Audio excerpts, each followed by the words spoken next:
Hey guys, welcome to my video today. So today we're going to be talking about a universal topic that I think we can all probably relate to. Today we're going to talk about making ugly art and why it's important to fight through it. I'm piggybacking on this topic that Sketch Design Repeat posted on Instagram Live recently. I wanted to hop on and add to the conversation, to add my perspective on why ugly art is such an important part of your sketchbook and of your creative life. So here's the thing about being an artist. You want to work through the ugly art because when you do, what you're doing is you're exercising an invisible muscle that's really important to keep in shape. You know that feeling you get when you are working on something and you're realizing that it's kind of turning out hideous and you just really want to pack it up and end it and start new? That repulsed feeling that you get, it's like you want to run and hide. The ashamed I made this feeling. You know the one I'm talking about. That is your ego. And that's your ego saying, shut it down. Shut it down now. But we're going to tell your ego to take a hike because your ego's there for one thing, the outcome. But you're there for the real stuff.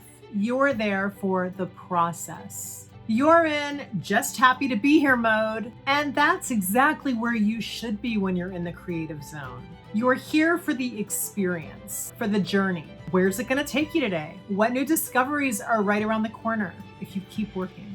And that ego voice is only focused on the surface stuff because it doesn't understand the inner communication with yourself that you go through when you're creating art, when you're in the middle of the mess. Okay, now that we know what I'm referring to, let's talk about ignoring it, overriding that voice that's focused on the outcome only. This is something that takes repeated practice. That's right, you have to repeatedly work at ignoring that inner prompt to quit in order to get stronger at resisting it. Stopping that artwork when you hit the ugly phase is a direct affront to your creative spirit. It's in direct opposition to your curiosity.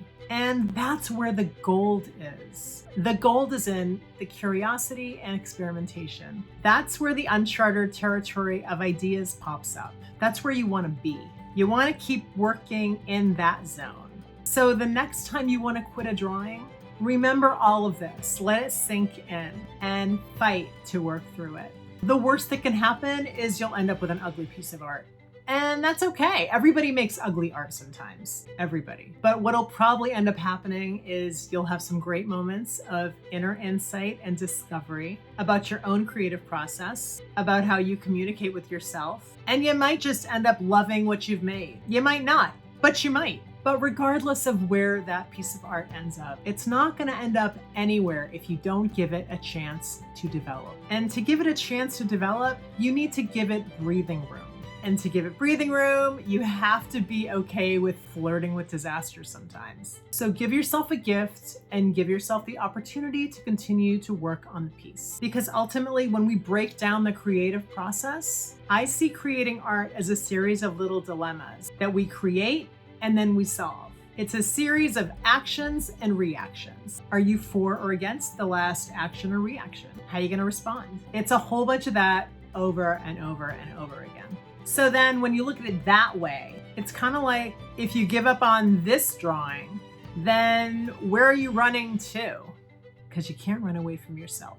Because next time, the basic setup, it's going to be the same. After 10 minutes, it's going to be the same over there as it is over here. Draw, create dilemma, work to resolve it, repeat. Being an artist is learning how to successfully navigate the gray area of communicating with yourself constantly while you're working. And the more you work through this, the better you're going to get at communicating with yourself and finding that zone of curiosity, experimentation, and harmony. So do not give up early when you hit the ugly portion of the program. Keep working to solve that riddle you started. Give it the grace and respect that it deserves. After all, it's a mirror of you. So be kind, And even if you end up not liking it, you'll have had a really good art sesh therapy with yourself, trying to solve all those little dilemmas you created. So you'll be more primed and more familiar with navigating those waters and communicating with yourself and with your art next time you pick up that sketchbook, because you know it's gonna happen again. Above all, keep going and have fun. Thank you so much for watching. I hope you enjoyed this video. Subscribe to my channel for more content, and I'm gonna keep it short and sweet today. Just thank you so much for watching. Mwah. Love you guys, and I'll talk to you soon. Bye.